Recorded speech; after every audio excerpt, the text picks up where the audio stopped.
ये तो बड़ी गंभीर बात है। समझ नहीं आता यह कैसी विपत्ति है जो हम पर आन पड़ी। इसी वक्त सभी सक्षम व्यक्तियों को एकत्रित कीजिए, मैं स्वयं उनके साथ यमुना चलूंगा। और ध्यान रहे कि स्त्रियां और बालक अपने अपने घरों में सुरक्षित रहें। जी महाराज। नदी किनारे सभी चरवाहों को संदेश भिजवा दो कि अपने पशुओं के साथ गांव लौट आए। जी महाराज। ओ नहीं। यशोदा, तुम इतनी चिंतित क्यों हो? राधा ने कृष्ण और बलराम को यमुना किनारे बछड़ों को पानी पिलाते देखा था। और सुबला, मधुमंगल, हंसी और दधी। देर नहीं करनी चाहिए, समय बहुत कम है। हमारा कृष्ण संकट में है, हमें उसकी सहायता के लिए जाना चाहिए। हाँ, जल्दी चलो।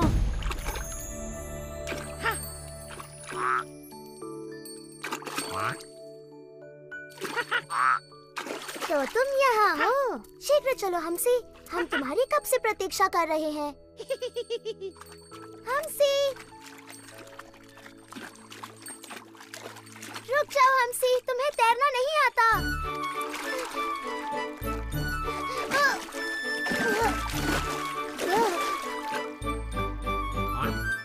जब तुम्हें बुलाया जाए तुम्हें आना चाहिए नन्हे हमसी।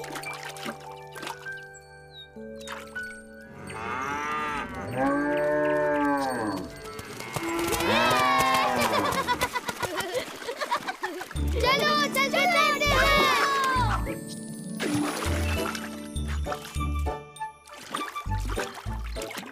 मधु, सावधानी से तैरना। हाँ, पेट में इतने सारे आम भरे हैं कि तुम किसी पत्थर की तरह डूब सकते हो। यमुना का पानी कितना ठंडा है, वाह!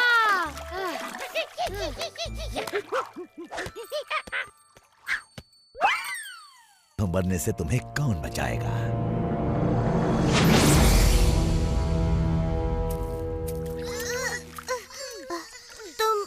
तुम खेलो, मैं अभी आया बलराम। मुझे कुछ आवश्यक काम पूरा करना है। कैसा काम मेरे भाई? अधूरा कर वसूलना है। मगर तुम चले गए तो खेल कैसे होगा? तुम्हारी और एक खिलाड़ी कम हो जाएगा। तुम यहाँ आओ। हाँ तुम, जल्दी। तुम्हारा नाम क्या है? प्रघोष। सुनो प्रघोष, हमें एक खिलाड़ी चाहिए। क्या तुम हमारी ओर से खेलोगे? मैं अभी आया मित्रों, तुम सबके लिए माखन और दूध वसूल के।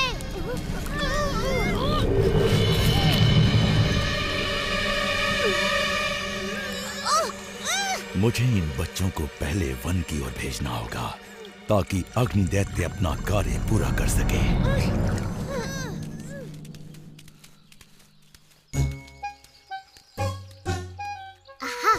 लड़कियां बिल्कुल अकेली हैं।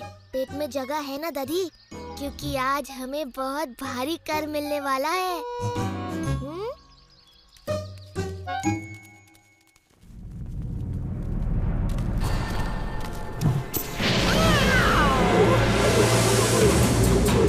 ये जगह पड़ जाए।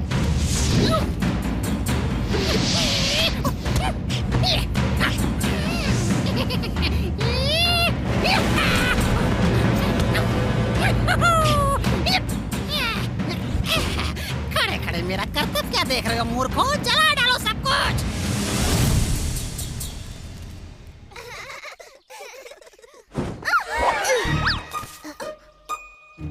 बस बहुत हुआ, आज तुम्हें। मैं निकल जाओ और कभी मत लौटना।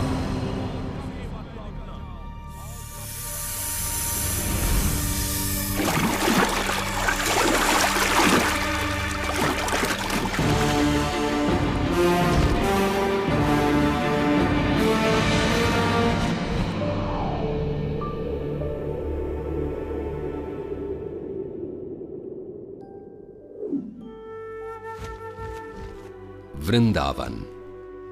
5000 साल पूर्व एक अद्भुत बालक ने अपना बचपन इसी पावन धरती पर बिताया और अपनी अनोखी बाल लीलाओं से वृंदावन वासियों के दिलों पर राज किया।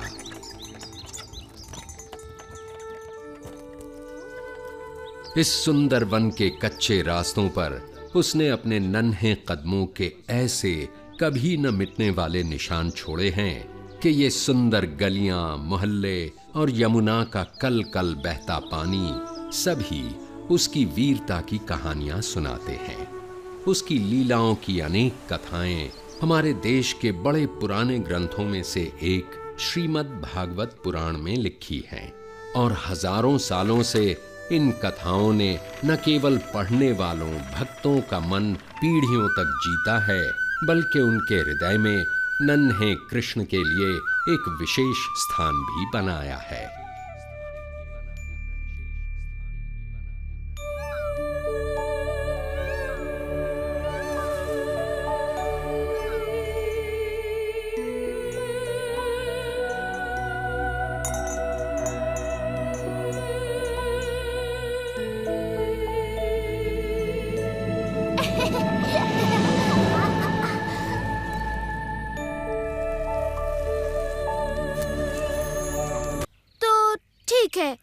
हम तुम्हारी विनती स्वीकार कर लेते हैं। आज दोपहर में सूर्य कुंड मंदिर में आ जाइए सारे चढ़ावे के साथ, हम पूजा करवा देंगे। चलो चलकर ये समाचार राधा, ललिता और विशाखा को भी दे दें।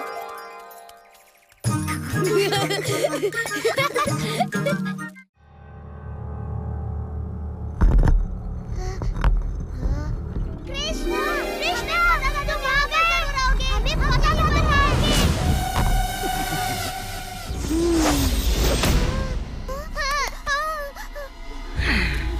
इतना चिल्लाकर स्वयं को थकाओ मत ग्वालो। जब मैं लौटूंगा मुझे तुम्हारा भेड़ों सा नरम मांस चाहिए। कृष्णा तुम्हें रोकेगा। उसने राक्षसों का वध करके हमेशा हमारी मदद की है। कृष्णा, ओह तो वो है ये जिसे मैं ढूंढ रहा हूँ। मेरे विचार से इस बार वो तुम्हें नहीं बचा पाएगा।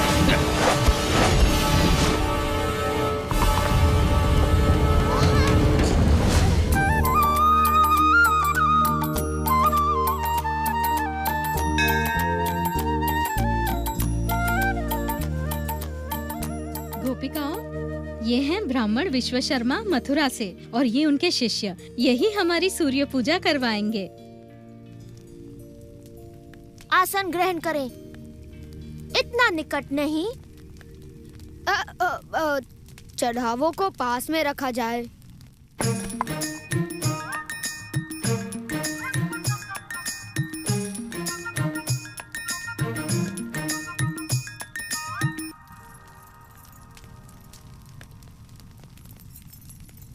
स्वस्ति ऋचं शाश्वत, स्वस्ति ऋचं शाश्वत, स्वस्ति ऋचं शाश्वत। संवर्तक, मेरे साथ मेरे भक्तों द्वारा चढ़ाए गए चढ़ावे का आनंद लो। क्षमा चाहता हूँ देवराजेंद्र, परंतु ये समाचार आपको विचलित कर सकता है। अब ये मत कहना कि तुमने गलती से एक और गांव को बाढ़ से भर दिया। ये बात मन से निकाल दो। मुझे डर है कि आप इस समाचार से बहुत क्रोधित हो जाएंगे। देवराज, वृंदावन गांव के वासियों ने आपकी बजाय गोवर्धन पर्वत की पूजा शुरू कर दी है। क्या? गोवर्धन पर्वत? उन्होंने मेरी पूजा ना करके मिट्टी के ढेर की पूजा की। वो ऐसा कैसे कर सकते हैं संवर्तक, वो भी मुझसे बारिश का उपहार पाने के बाद? ऐसा सुना है कि वो एक नादान लड़के के बहकावे में आ गए हैं। उपहास मत करो संवर्तक। क्षमा चाहता हूँ देवराज, लेकिन यही सच है। नंद के पुत्र कृष्ण ने अपनी चमत्कारी शक्तियों का प्रयोग करके वृंदावन के वासियों को बहका लिया है। अच्छा, उन्होंने मेरा आदेश मानने के बजाय एक नादान की बातों को माना। इन लोगों का दिमाग खराब हो गया है। देखना अब इन पर मेरा कहर बरसेगा। सुनो संवर्तक। जी देवराज। जाओ और वृंदावन को डुबो दो, गोवर्धन के त्योहार को बर्बाद कर दो और वृंदावन के वासियों को इस दुस्साहस की सजा दो।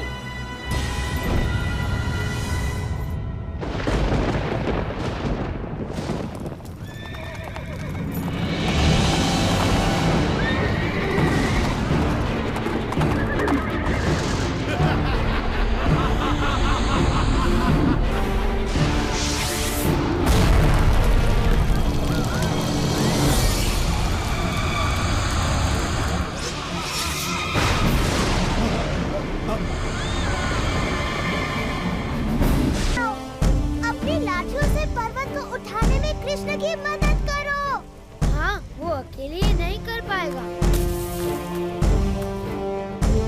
बहुत अच्छे मधु।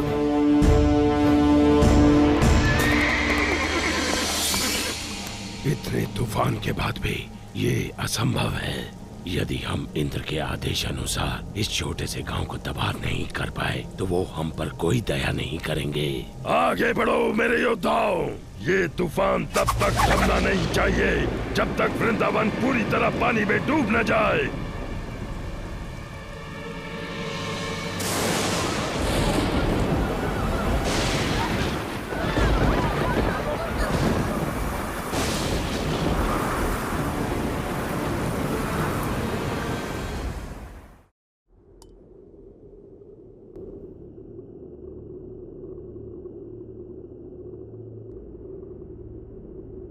देवराज, आओ संवर्तक, बहुत थके हुए लग रहे हो। बैठ जाओ और सब विस्तार पूर्वक सुनाओ। बताओ, क्या तुम्हारे तूफान के बाद भी वृंदावन का कोई चिन्ह बचा है?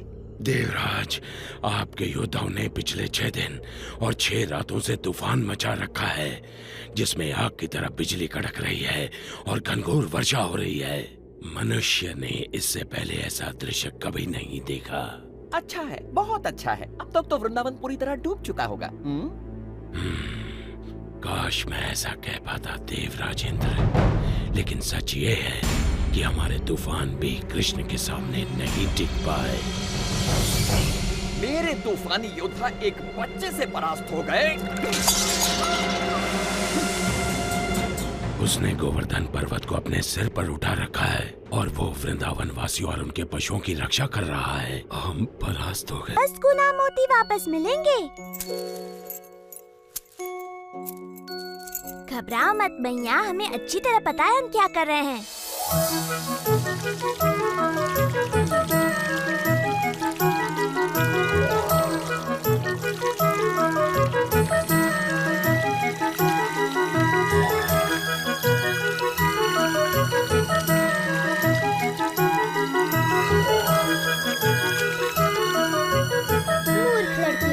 कितने दिनों से लगी हुई हैं, उग रही है तो केवल जंगली घास। किंतु जितने मक्खन और घी से उन्हें सींचा जा रहा है, ये घास बड़ी स्वादिष्ट हो गई होगी। ये तो बड़ी गड़बड़ है। तुम चाहते हो कि उनके भी मोती उगे? नहीं, मैं चाहता हूँ वो घी मक्खन को बर्बाद न करके उनका सदुपयोग करे। कृष्णा, मेरे सच्चे मित्र, क्या मुझे कुछ देर के लिए तुम्हारी धोती, बांसुरी और मोरपंख मिलेंगे? ओह, तुम बड़े चतुर हो मधु। मेरे विचार से लड़कियां एक थके हारे मोतियों के किसान के साथ अपना घी माखन अवश्य बांटेंगी।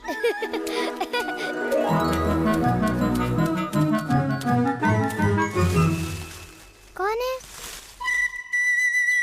कृष्णा, यदि तुम हमसे हमारे सुंदर मोती मांगने आए हो तो यहाँ से चले जाओ। मुझे अपना मुख दिखाने में भी लज्जा हो रही है।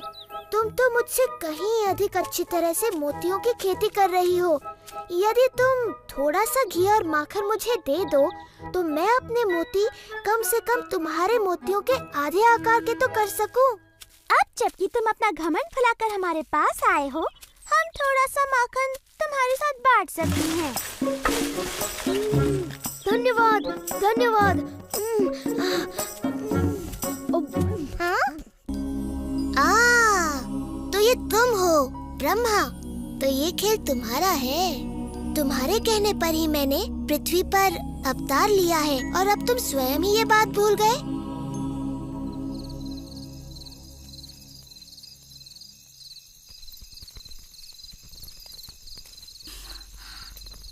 तुमने मेरे पुत्र को कहीं देखा? कृष्ण और बाकी बच्चे अभी तक नहीं लौटे। अब तक तो उन्हें लौट आना चाहिए था। बड़ी देर हो गई है और सभी माताएं अपने पुत्रों के लिए चिंतित हैं। ब्रह्मा की इस परीक्षा के लिए मैं इन माताओं का हृदय कैसे तोड़ सकता हूँ? ये माताएं मुझसे भी तो कितना प्रेम करती हैं, बल्कि अपने पुत्रों से भी कहीं अधिक। और वृंदावन की गायें भी मुझसे कितना स्नेह करती हैं। जिस अवसर की उन्हें सदा से प्रतीक्षा रही है, वो अवसर मैं उन्हें अवश्य दूंगा।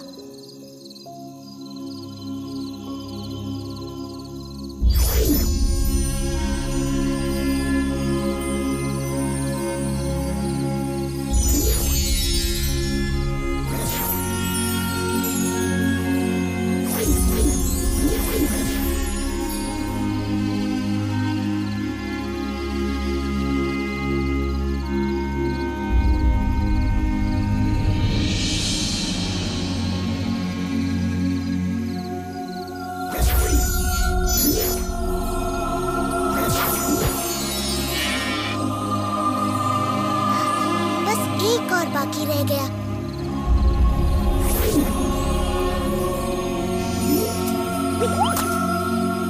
जल्दी, हमें अपने घर लौटना चाहिए। हमारी माताएं चिंतित होकर हमें ढूंढ रही है।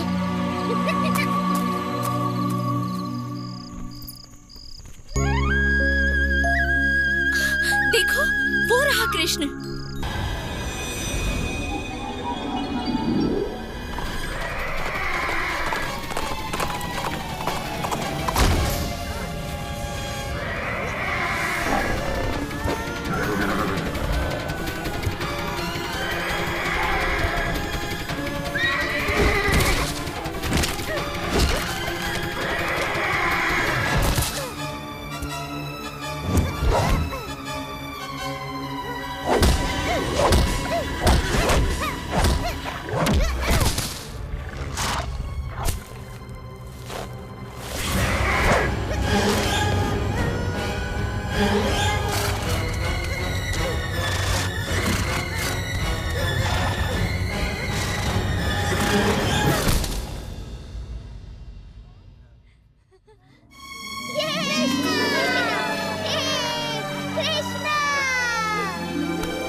कृष्णा, मैंने इसे मारा?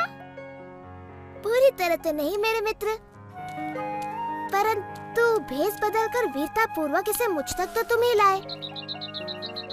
मैं अब कभी भी तुम्हारा रूप नहीं धरूंगा कृष्णा, चाहे जितना भी घी माखन मुझे खाने को मिले। बहुत सही कहा मधु, ये राय दुरुस्त है।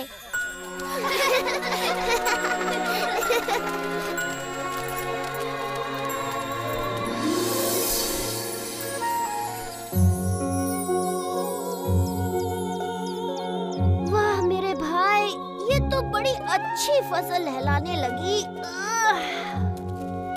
हाँ, बस बेचारी गोपिकाओं की फसल में कुछ भी नहीं होगा। लगता है उनके सारे मोती कीड़े खा गए। इन्होंने पता नहीं कृष्ण के मुंह में क्या देख लिया। इसने माटी खाई है। मैंने संपूर्ण ब्रह्मांड देखा, सैकड़ों सूर्य और ग्रह, सागर और पर्वत भी, ज्वालामुखी, सब कुछ इसके मुंह में। मेरी बुद्धि फिर गई है शायद। नहीं, तुम्हारी बुद्धि बिल्कुल ठीक है। क्या तुम्हें अभी तक समझ में नहीं आया कि कृष्ण में कुछ विशेष है? परंतु उसके मुंह में मैंने... तुमने वही देखा जो सब देखते हैं, अर्थात कृष्ण की माया का एक और अद्भुत रूप। तुम्हें वो फल वाली याद है यशोदा? फल ले लो, फल, वृंदावन के ताजे स्वादिष्ट फल।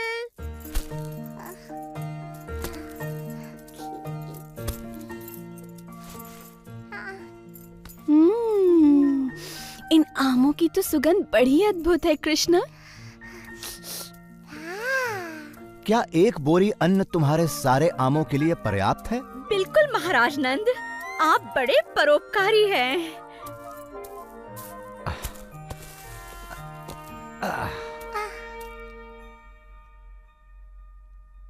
कृष्णा को फल चाहिए।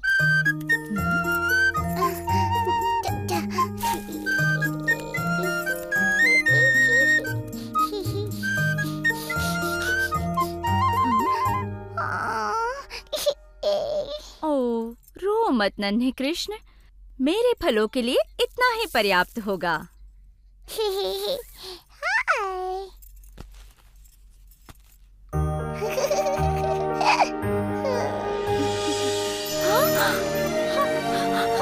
ये कैसे हो गया?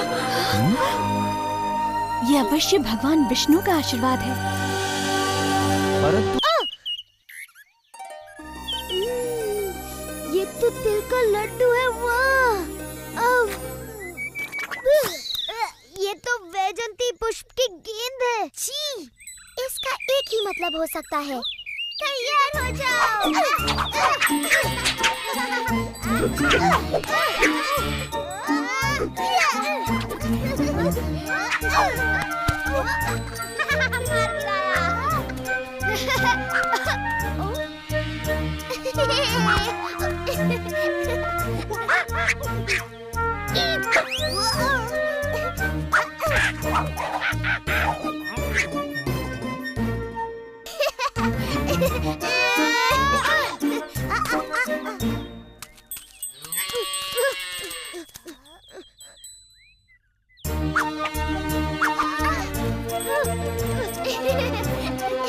इस बार तुम नहीं बचोगे।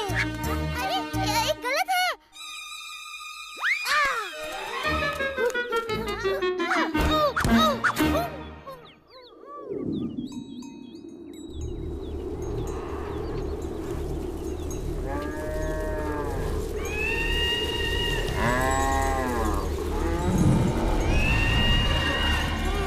देखो, राक्षस! बकासुर! मुझे बड़ी भूख लगी है और मुझे गर्मा गर्म खाना चाहिए।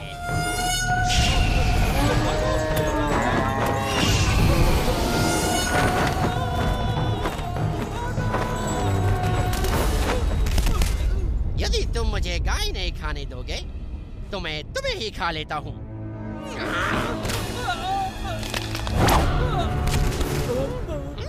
मेरे भोजन में बाधा। ये सूर्य पूजा के चढ़ावे के लिए है, काल्पनिक चोरों का पीछा करने वाले चतुर लड़कों के लिए नहीं।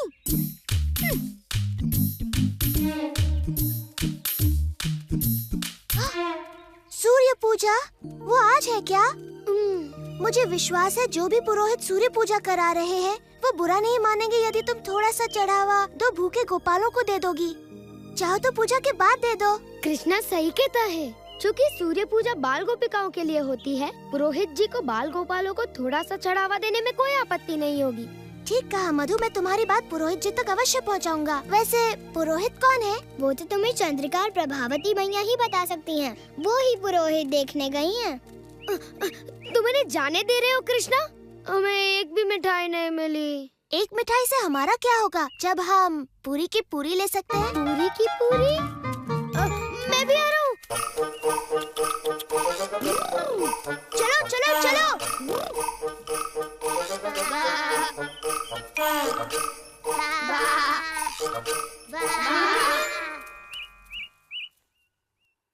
मुझ पर चोरी का आरोप तो सिद्ध होना ही है। कुछ भेड़े सच में ही चुरा लेता हूँ।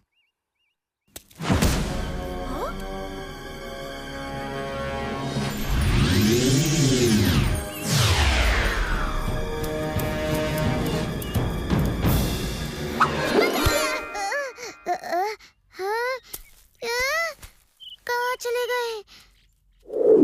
बेचारी लड़कियों ने सूर्य पूजा की बड़ी तैयारी की है प्रभावती। यदि हमें पुरोहित न मिला तो वो बड़ी निराश होंगी। चंद्रिका, देखो पुरोहित। दो सूर्य भगवान ने हमारी सुन ली प्रभा।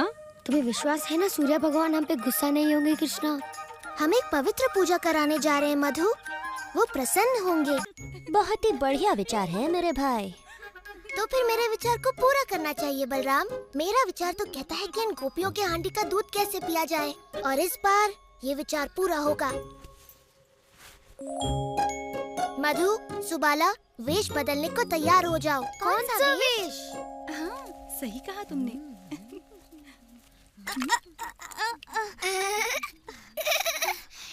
ऐसे तो तुम्हारी मटकी गिर जाएगी विशाखा।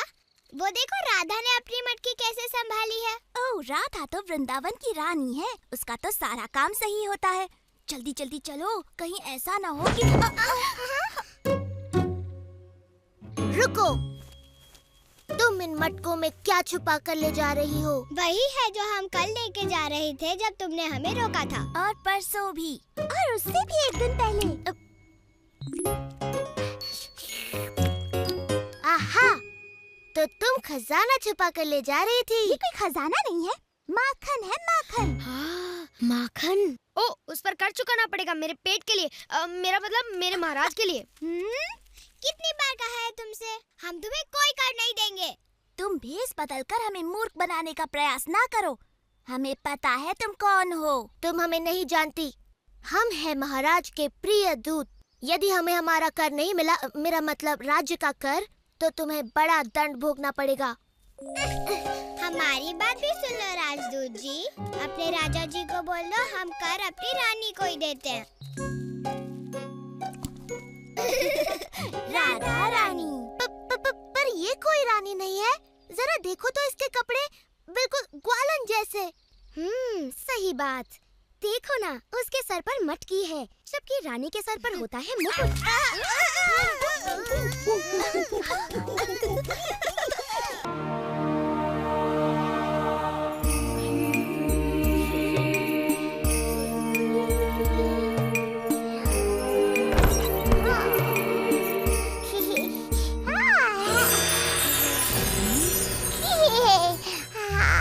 ये बालक तो सच में कोई अद्भुत शक्ति लगती है। मुझे स्वयं की रक्षा करते हुए इसे बहुत सावधानी से मारना होगा।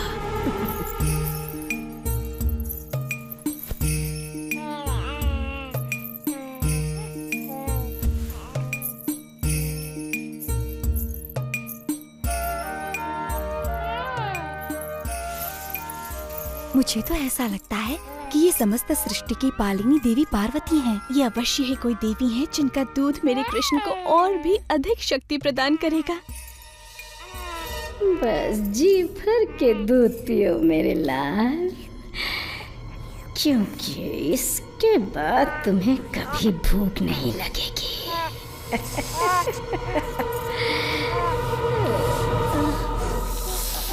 रुको, नहीं, ये तुम क्या कर रहे हो? छोड़ो मुझे, छोड़ो मुझे, छोड़ो, बचाओ, बचाओ।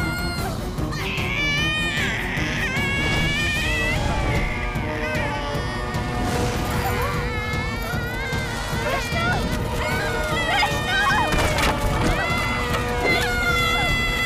कृष्ण,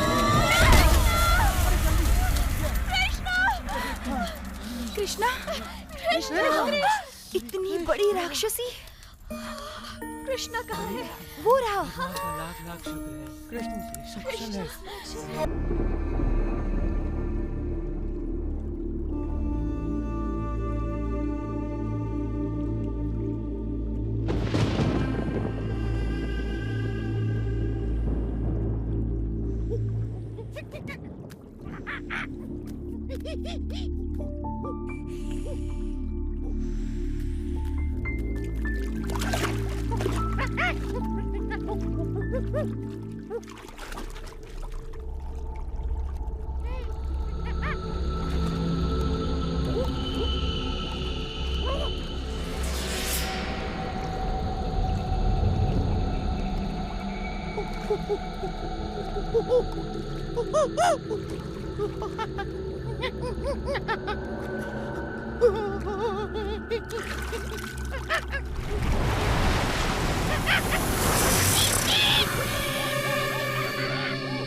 इतनी बड़ी गुफा मैंने कभी नहीं देखी। यहाँ तो बड़ी दुर्गंध है। छी,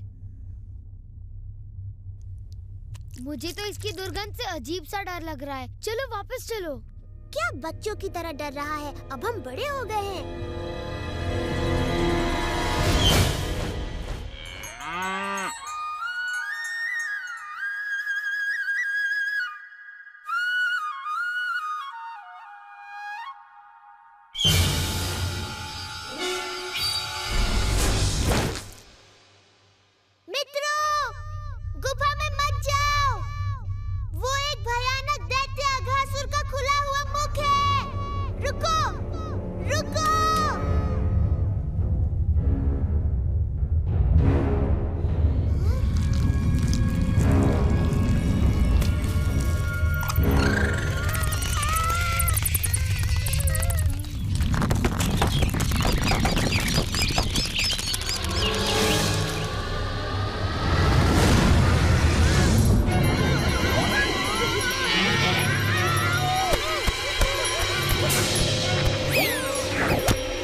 हमारी गाय कहाँ है?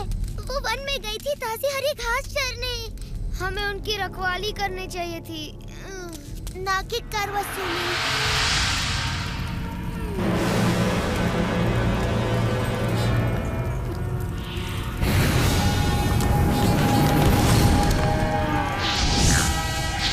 वो वन की आग में फंसी है। गाय भयभीत है। मैं उन्हें वापस बुलाता हूँ।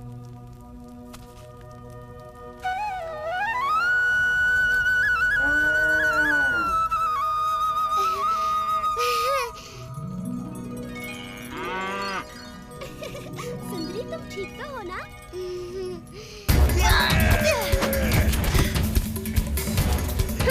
अब होगा इसका काम तमाम।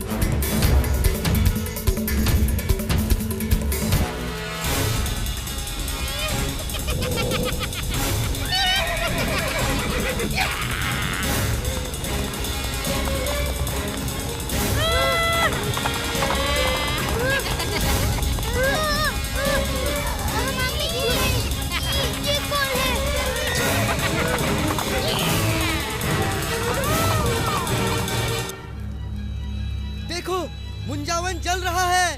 हे प्रभु, परंतु वृंदावन में तो ठंडक है। ये तो अग्नि दैत्य है। कृष्ण और उसके मित्र वहाँ गाय चराने गए हैं। आप कुछ कीजिए। हाँ, उनके साथ मेरा मधु भी है। चलो जल्दी करो। अरे टोप को मत उतारना, तुम्हारी भद्दी शक्ल देखकर बेचारे पशु डर जाएंगे। अब तो नहीं बचेगा दुष्ट बालक। बहुत मजाक कर लिया तूने प्रलंबसुर के साथ। हम मजाक करके ही धूल चटाते हैं। क्षमा मांगता हूँ कृष्ण, मेरा विष मेरे सिर पर चढ़ गया था। अब मैं सब कुछ स्पष्ट देख सकता हूँ। मुझे मेरे क्रोध और घृणा ने अंधा कर दिया था। आपने मेरी आंखें खोल दी।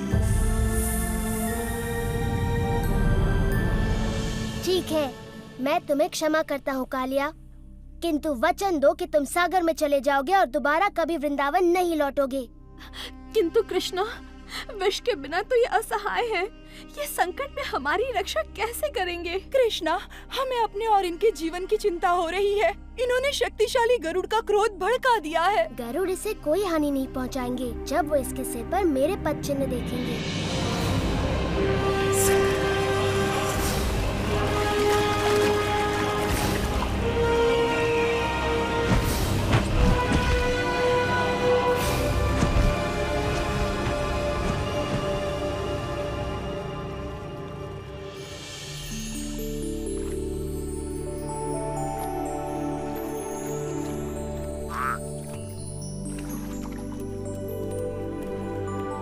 कृष्ण ने उस दुष्ट कालिया को भगा दिया। कृष्ण की जय हो।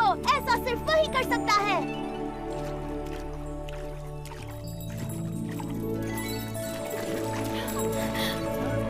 ओह, कृष्णा, कृष्णा, तुम वहाँ क्यों गए थे? मैं आ गया हूँ माँ, मैं बस तैरने चला गया था। तुम बहुत ही अद्भुत हो मेरे लाल, लेकिन मुझे तुम्हें समझने की कोई आवश्यकता नहीं। तुम तो बस मेरे प्यारे कृष्ण हो। और इस तरह वृंदावन के अद्भुत बालक कृष्ण ने अपने पाठकों के हृदयों में अपनी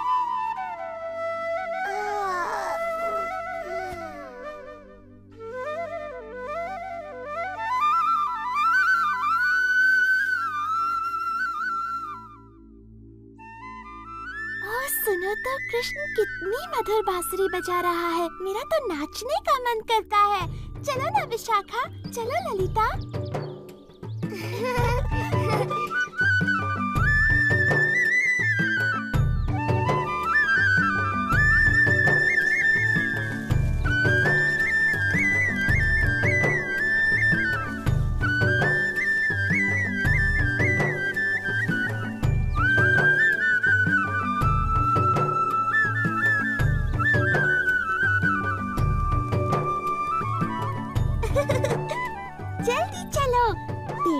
कृष्ण क्या कर रहा है?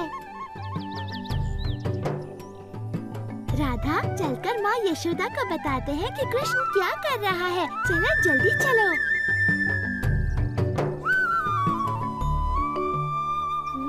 हाँ?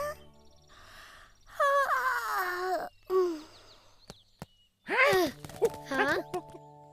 वाह, इतने सारे फल! ये तो सच में कमाल हो गया। अब मैं सबको फलों का उपहार दे सकता हूँ। हाँ, पर ये काम किसने किया होगा?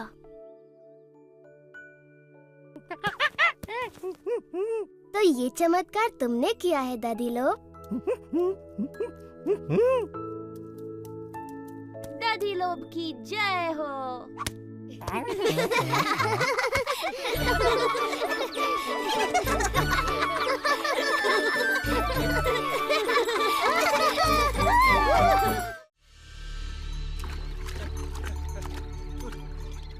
कृष्णा, बलराम, हमारी सहायता करो। सुबला।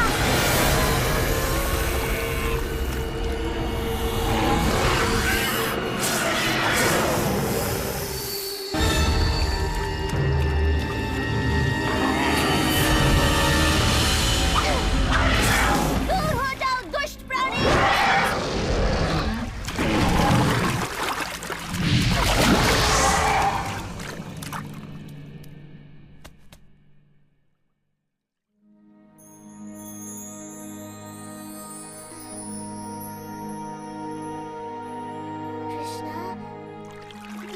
कृष्णा, तुम्हारे पीछे देखो।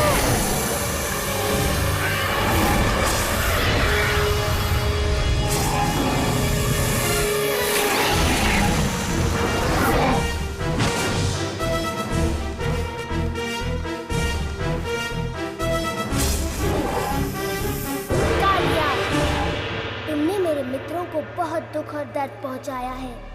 मैं ये सहन नहीं कर सकता। तैयार हो जाओ, तुम्हारा अंत निकट है।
तो कृष्ण से भी अधिक नटखट हो गई हो।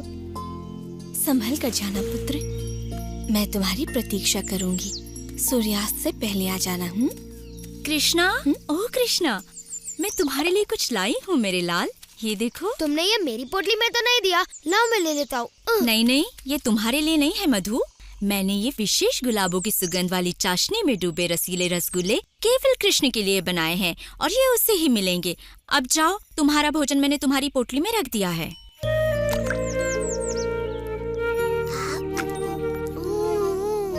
बहुत ही स्वादिष्ट है।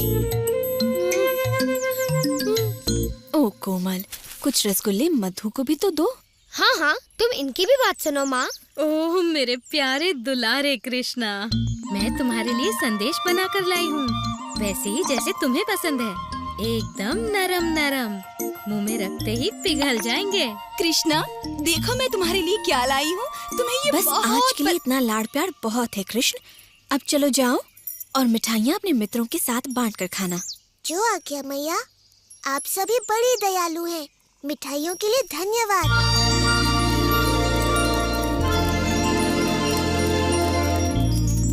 यशोदा, तुम्हारे कृष्ण में कुछ तो विशेष है। ऐसी मधुर बांसुरी बजाता है कि हमारे बच्चे तितलियों की तरह नाच उठते हैं। सुबह उसे देख लूं तो मेरा दिन बन जाता है। दिन भर उसकी मोहिनी सूरत मुझ पर छाई रहती है। पता नहीं ये कैसा चमत्कार है। चंपा सच कहती है। ओह यशोदा, हम कान्हा के विचारों में ऐसे खो जाते हैं कि हमें अपने बच्चों की ही सुध नहीं रहती। तुम बड़ी भाग्यशाली हो यशोदा। काश कि कृष्णा मेरा पुत्र होता। मेरा भी।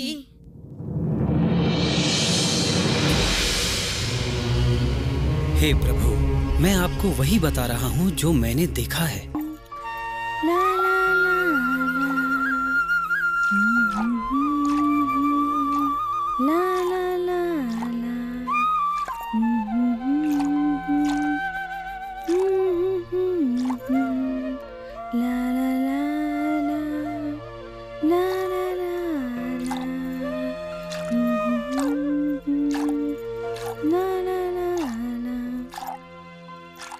अपनी मधुर बांसुरी बजाते रहो।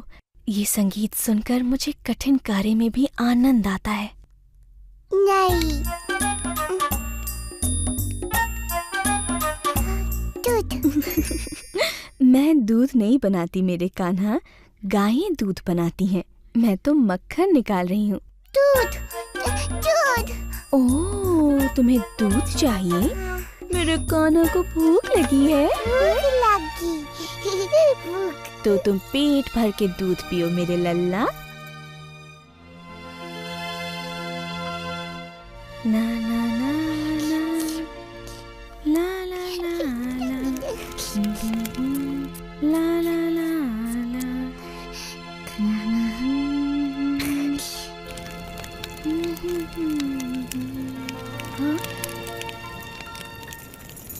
तुम यहीं रुको, मैं अभी आती हूँ। हाँ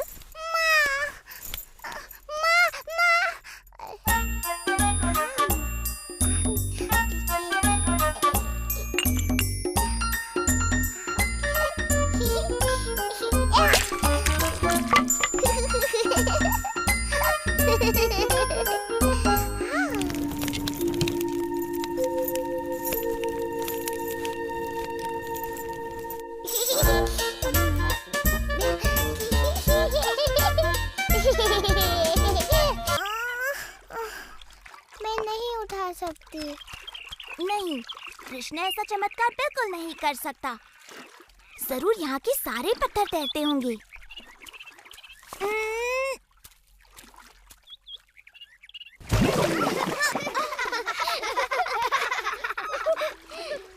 यदि तुम मेरी सहायता नहीं कर सकती तो मेरे कार्य में बाधा तो मत बनो।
ऐसा सुंदर पुल कोई नहीं बना सकता। कृष्णा भगवान राम जैसे ही महान है। मैं अभी नहीं मानती कि तुम पूर्व जन्म में श्री राम थे। हाँ सच में, तुम खुद ही वानरों की तरह नटखट हो कृष्णा, इसलिए वो तुम्हारा कहना मानते हैं। राधा, ललिता, अपने मटके उठाओ, हमें घर जाना है।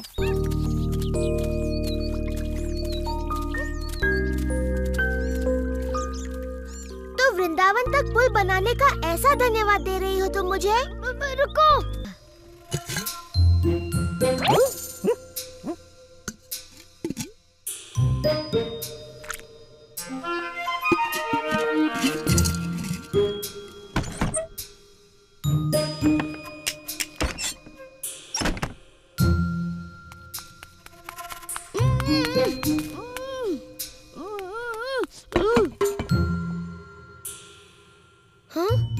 कृष्णा, कहाँ छिपाया है उन्होंने सारा माखन?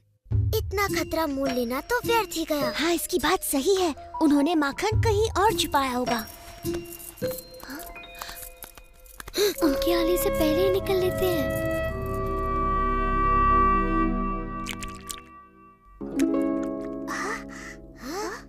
ये तो असंभव है, हम वहाँ कभी नहीं पहुँच पाएंगे। कृष्णा के रहते हुए कुछ भी असंभव नहीं मधु। तो अब तुम्हारे पास क्या योजना है कृष्णा? योजना की कोई कमी थोड़ी ना है जब तुम लोग मेरे साथ हो।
गोपियों के लिए अब थोड़ा भी दूध नहीं बचा। तुम दोनों क्या कर रहे हो? दूध पिला रहे हैं। गायों का दूध निकालने के पहले क्यों किया ऐसा? ये दोनों इतने प्यारे हैं कि मुझसे डांटा ही नहीं जा रहा।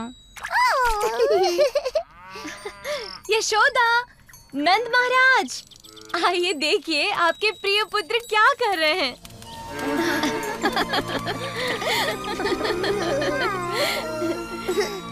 मानते हैं ना कि हम वृंदावन के सबसे शरारती बच्चे हैं।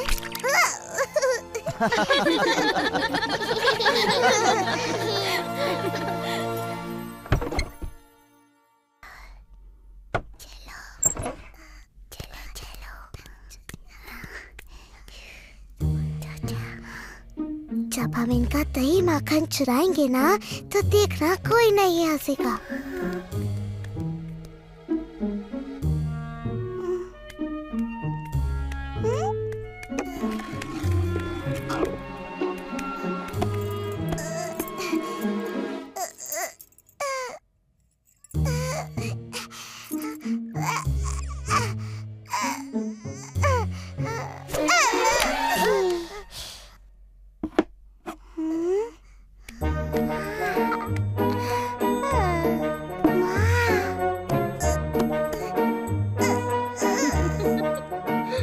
देखा मैंने माखन की हांडी ऊपर क्यों रखी, ताकि ये दोनों नटखट कुछ भी न चुरा पाए।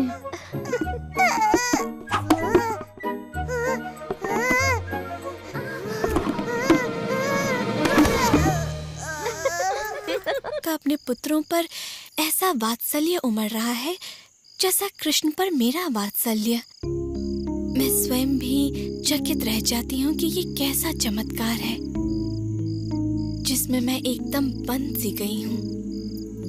मायाजाल, हाँ ऐसा कुछ है तो सही। समस्त वृंदावन जिसमें बंद सा गया है। मायाजाल। कृष्णा, मुझे पता है ये तू है। हे भगवान, ऐसा क्या हो गया कि मुझे भान भी न रहा। पृथ्वी पर आए मुझे 1 वर्ष बीत गया। वृंदावन चलकर पता किया जाए अपने मित्रों को खोकर ये कृष्ण कर क्या रहा है।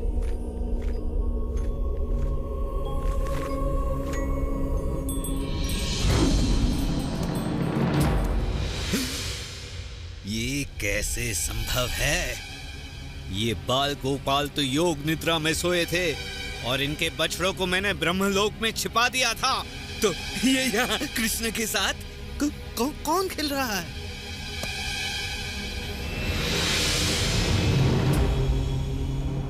ये क्या हो रहा है? और मेरे आराध्य विष्णु यहाँ? ब्रह्मा तो मैं हूँ। ये सारे ब्रह्मा कहाँ से आए? ये क्या हो रहा है? हे प्रभु, ये हो क्या रहा है?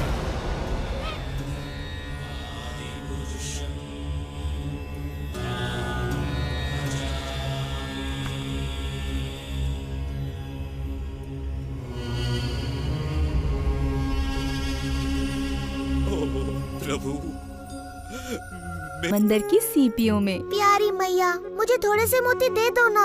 वचन देता हूँ 3 दिनों में वो उगाएंगे और तुम्हारे पास पहले से कहीं अधिक मोती होंगे। मैं तुम्हें कभी भी ना नहीं कह सकती मेरे दुलारे कृष्णा।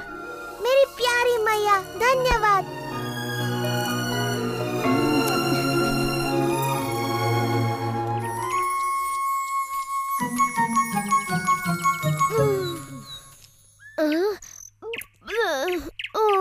क्या हम मोतियों की खेती करने के स्थान पर स्वादिष्ट ताजा मक्खन नहीं उगा सकते? मूर्खों की तरह बात न करो मधु। मक्खन पेड़ पर नहीं लगता, तुम्हारे पेट पर लगता है। तुमने समाचार सुना रहा था?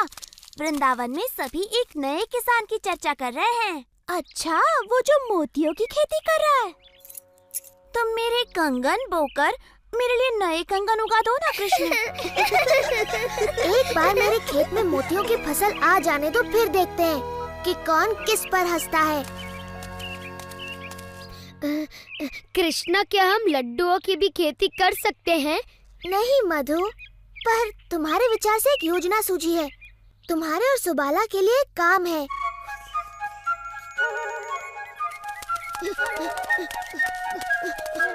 गोपियों, रुको। अगर तुम्हें बोने के लिए और मोती चाहिए तो हमारे पास नहीं है।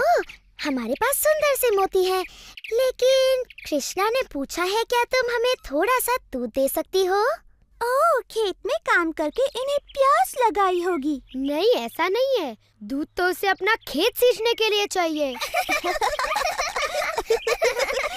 क्षमा करना, किंतु ये दूध इस कार्य के लिए उपयुक्त नहीं। विशाखा ठीक कहती है। कृष्ण के पवित्र मोतियों की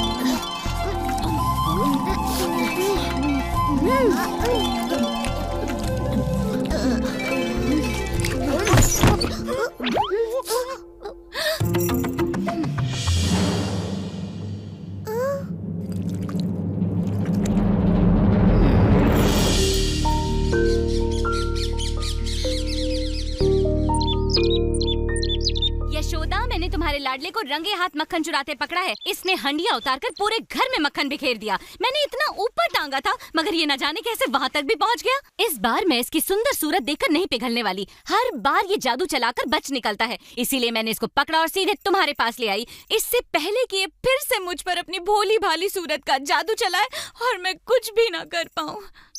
ओहो प्रभावती, मुझे पता है तुम कृष्ण पर क्रोधित हो और तुम उसे उसकी शरारतों के लिए दंडित करना चाहती हो, किंतु तुम्हें ऐसे झूठ नहीं बोलना चाहिए। क्या तुमने ही तो कहा था कि जब भी कृष्णा कोई शरारत करे मैं उसे पकड़कर तुम्हारे पास ले आऊं? तो मैं ले आई। मैंने उसे रंगे हाथों पकड़ा था, तो अब दो इसे दंड। ओह प्रभावती, तुम भी ना। दिन भर मेरे कृष्ण के बारे में सोच सोच कर तुम बहक गई हो। तुम्हें पता है तुम किसे पकड़ लाई हो? क्यों, किसको पकड़ लाई मैं? चंद्रू, तू यहाँ क्या कर रहा है? मैया। देखा तुमने प्रभावती, तुम अपने ही पुत्र को यहाँ पकड़ लाई। इसने कोई शरारत की होगी और तुम कृष्ण के बारे में सोचते हुए इसे यहाँ ले आई। बेचारी। चलो छाया में बैठो, मैं तुम्हारे लिए ठंडी लस्सी लाती हूँ। पी लो, मन शांत होगा। चंद्रू, अपनी मैया को इस तरह परेशान नहीं किया करते। देखो तो बेचारी का क्या हाल हो गया। मगर मैंने तो कृष्णा का हाथ पकड़ा था, मुझे अच्छी तरह से याद है। पूरे रास्ते उसी का हाथ मेरे हाथ में था।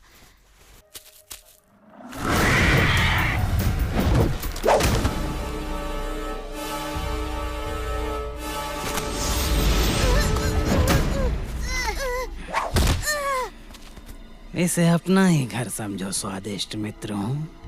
थोड़ी देर में मैं बाकी की भेड़ें लेकर लौटता हूँ।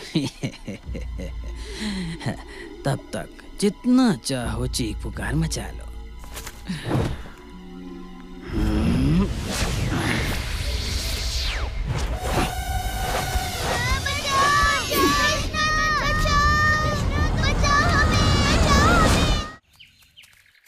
मैं सूर्य पूजा के लिए तैयार होने की प्रतीक्षा भी नहीं कर पा रही। मैं भी। अपने नए वस्त्रों में मैं सबसे सुंदर दिखूंगी। सूर्य देवता अपने विनम्र भक्तों को देखकर अवश्य प्रसन्न होंगे।